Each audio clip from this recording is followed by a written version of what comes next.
Hello everyone. स्वागत है आप सबका मेरे चैनल में जिसका नाम है गेट नेट ट्यूटोरियल में।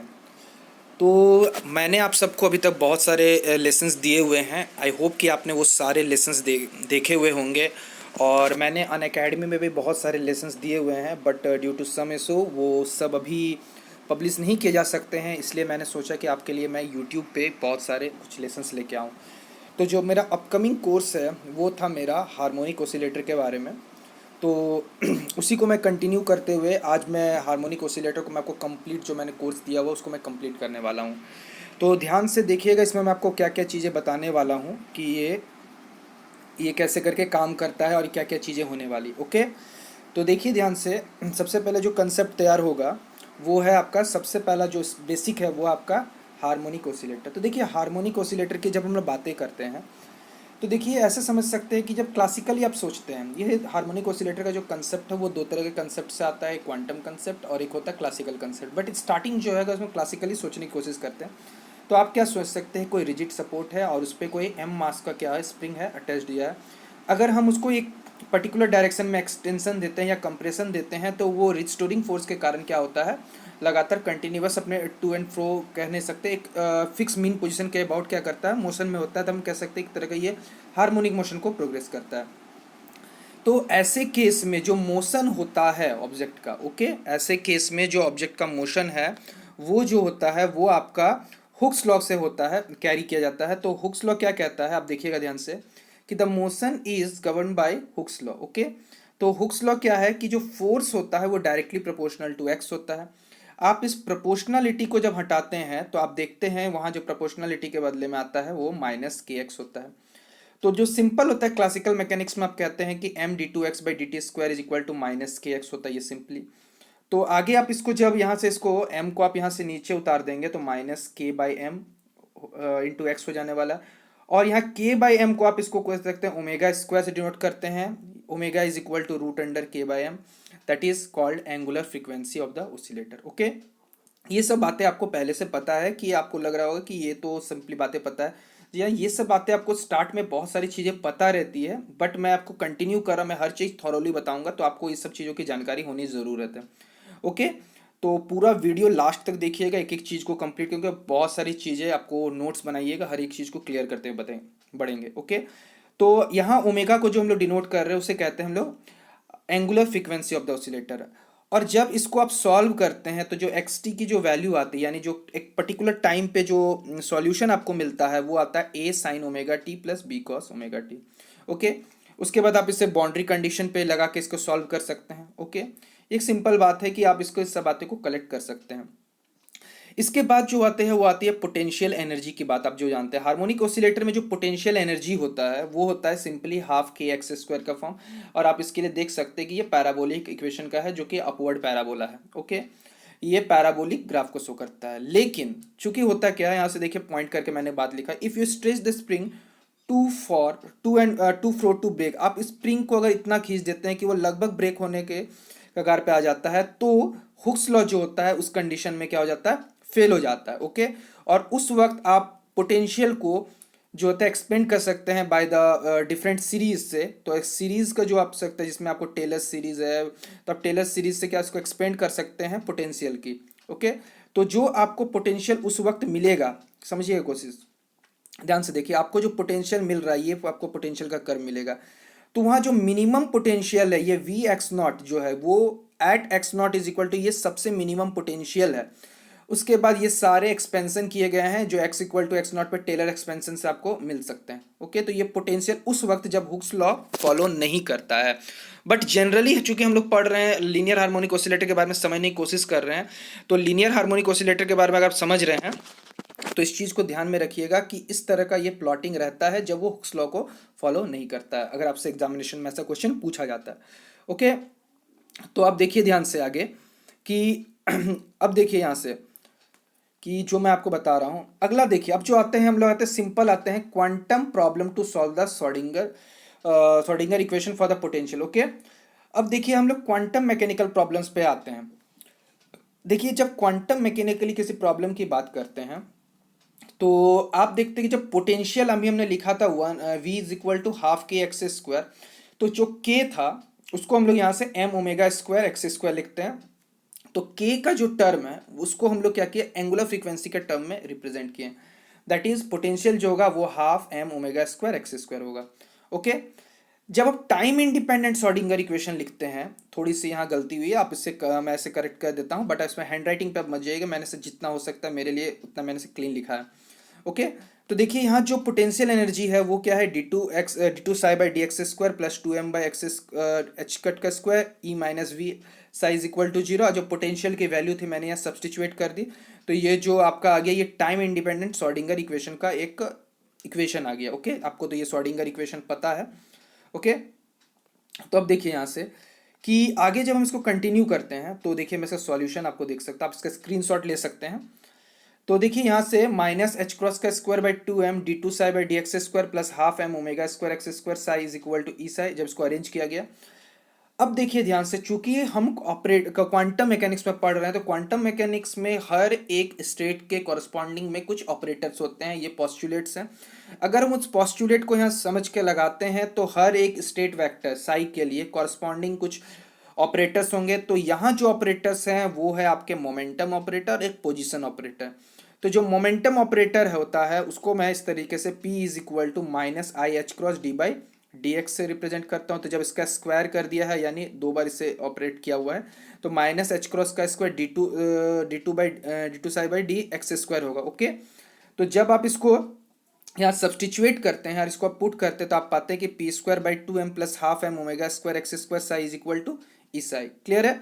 तो ये आपका एक ऑपरेटर के फॉर्म में देख सकते हैं आप। यहाँ जो x है ये अब कहलाता है पोजीशन ऑपरेटर। ओके, जिस समय वो सिंपली एक डिस्प्लेसमेंट होता था, क्लासिकली मैकेनिक्स में हम उसको डिस्प्लेसमेंट समझ रहे हैं, जो कि एक खुद पोजीशन है, बट यहाँ जो इसे हम पोजीशन ऑपरेटर कहते हैं और p को मोमेंटम ऑपरेटर कहते हैं। ओके, क्लियर है? तो देखिए इसको हम लोग क्या करते हैं कि पी स्क्वायर, जब इस पूरे टर्म को हम लोग h जो कि हैमिल्टोनियन ऑफ द सिस्टम है, हार्मोनिक ऑसिलेटर, तो H psi is equal to E psi, E इसकी क्या हो जाएगी, आइजन वैल्यू हो जाएगी। तो P is H is equal to हो जाएगा P square by two m plus half m omega square x square. Okay, तो ये सब आपको क्लियर होगा, यहाँ तक कोई डाउट नहीं होगा। अगर कोई डाउट है तो आप मुझसे कमेंट सेक्शन में कमेंट करके पूछ सकते हैं। ओके, चलिए आगे बढ़ते हैं।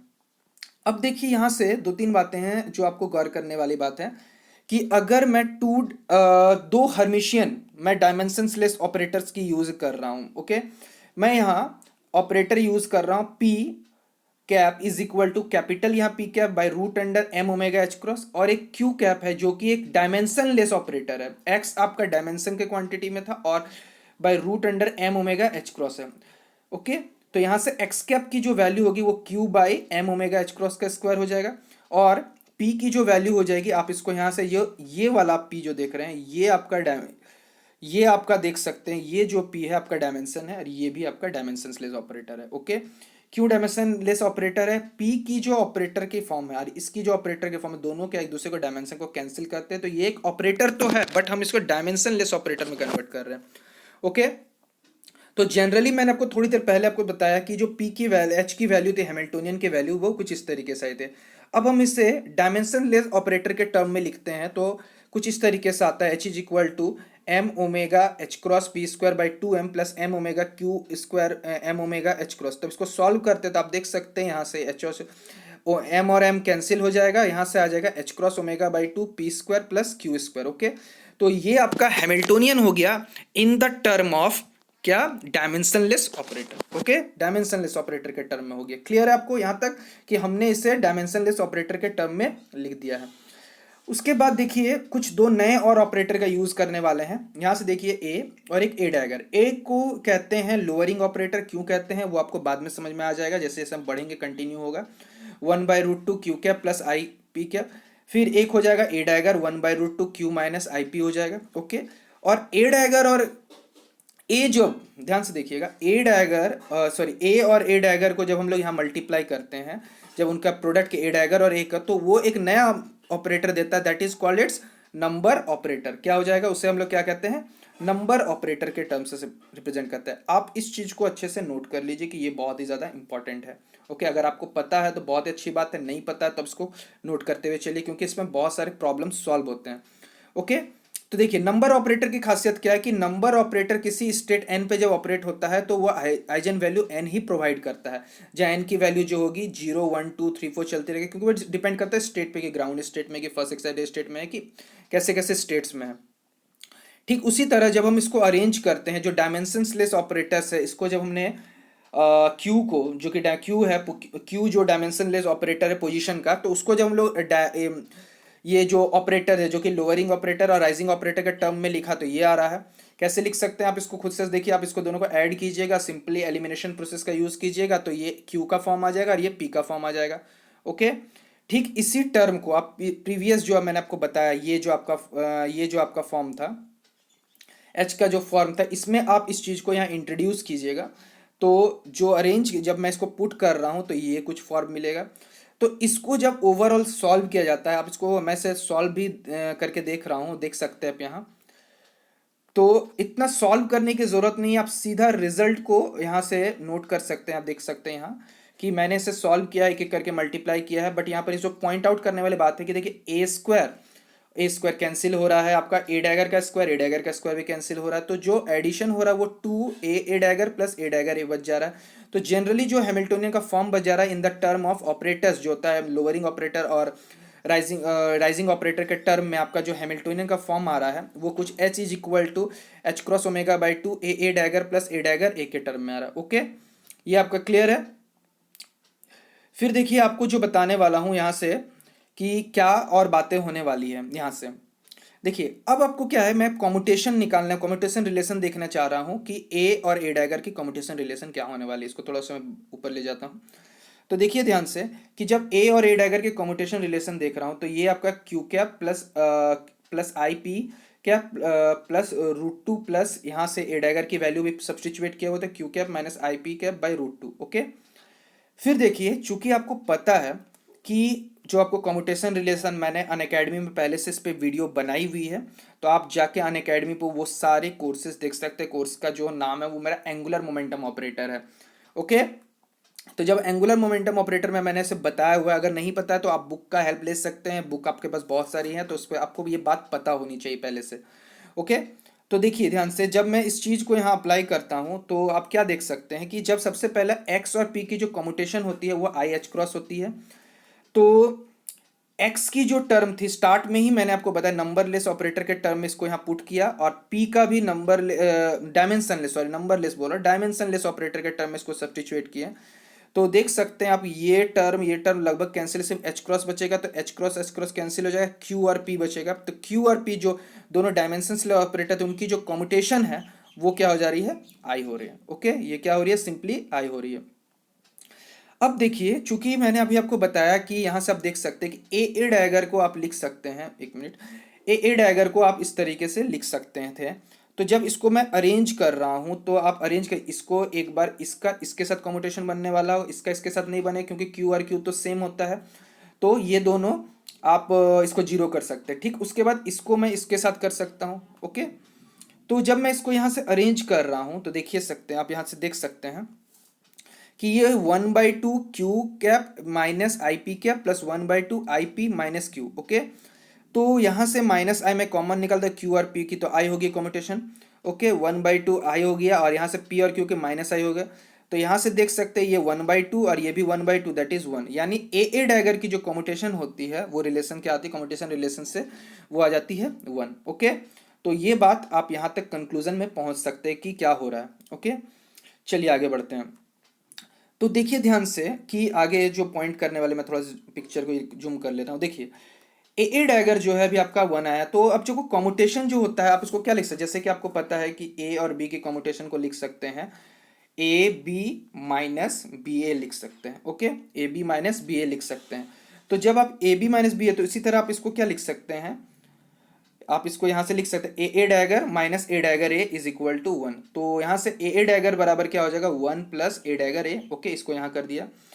अब रिटर्न आते हैं एकदम स्टार्टिंग के कंसेप्ट पे कि आप एन को, जो नंबर ऑपरेटर को, इसको इंट्रोड्यूस किया था मैंने स्टार्ट में, तो जो नंबर ऑपरेटर था वो कुछ इस तरीके से था। आप देख सकते हैं यहाँ से, तो देखिए यहाँ से जो नंबर ऑपरेटर का जो टर्म था वो मैंने इस तरह लिखा हुआ था।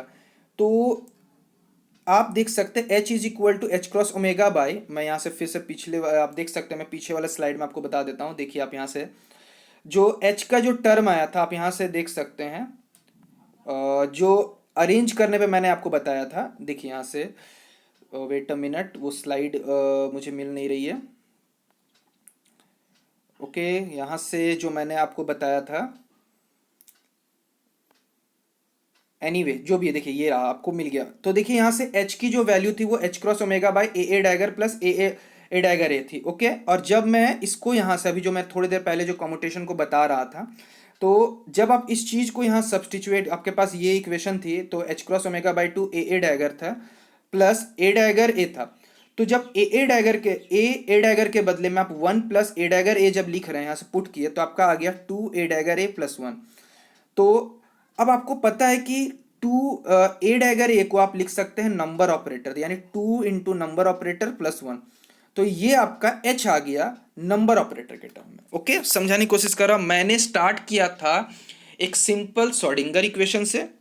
श्रोडिंगर इक्वेशन के बाद हम स्टेप बढ़े, उसको लिखा दो डायमेंशनलेस ऑपरेटर में, जो कि पोजीशन और मोमेंटम के ही ऑपरेटर थे डायमेंशन से। उसके बाद हमने उसे राइजिंग और लोअरिंग ऑपरेटर में लिखने की कोशिश की, और उसके बाद उसे हमने नंबर ऑपरेटर के टर्म में अरेंज किया। ओके, क्लियर है? तो इस तरह करके हम एक बाय एक स्टेप करके बढ़े।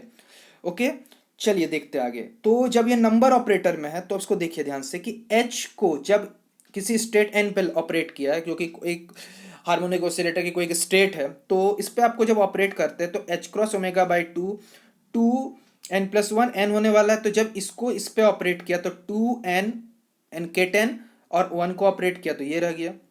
तो h cross omega by two, two n plus one ये होने वाला है।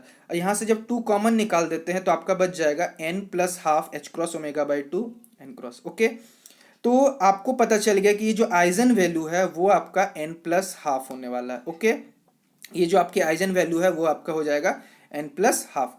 और ये क्योंकि सेटिस्फाई कर रहा है, आपको पता है कि जो जब आप किसको आइजन वैल्यू बोलते हैं और कब किसी को आइजन फंक्शन से डिनोट करते हैं, तो इसके लिए जो आपका आइजन वैल्यू हो गया वो आपका एन प्लस हाफ होने वाला, और आइजन वेक्टर हो गया एन कैप। ओके, अब से देखिए ये जो है, मैं आपको यहाँ से पॉइंट करने वाली बात है, ध्यान से समझिएगा कि जो ग्राउंड स्टेट जो एनर्जी आइजन वैल्यू है वो आपका है n plus half h cross omega.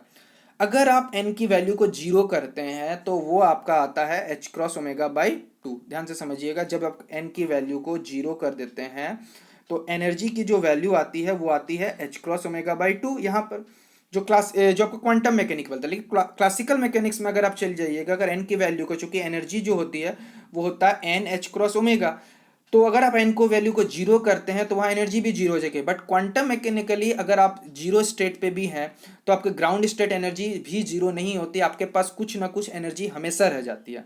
Okay, clear है ये बात कि क्वांटम मैकेनिकली हमेशा जो एनर्जी है, दैट एनर्जी, यहाँ पर जो एनर्जी है उस एनर्जी को हम लोग कहते हैं, याद रखिएगा, इस एनर्जी को यहाँ हम लोग नाम देते हैं जीरो पॉइंट एनर्जी। ओके, बात क्या समझ में आ रहा है? यहाँ बात हो जाएगी कि जीरो पॉइंट एनर्जी की बात कर रहे हैं। ओके, कि अगर आपने एन की वैल्यू को जीरो सब्सटीट्यूएट किया है फिर भी वहाँ कुछ वैलिड एनर्जी आपको मिल रही है, that energy is known as zero point energy. Okay, अब आगे बढ़ते हुए देख रहे हैं, ये वीडियो काफ़ी लंबा हो जाएगा तो मैं इसको यहीं स्टॉप करता हूँ। हम आगे के लेसन्स में इसको मैं कंटिन्यू करूँगा और कंप्लीटली मैं इसको आपको बताऊँगा। Thank you.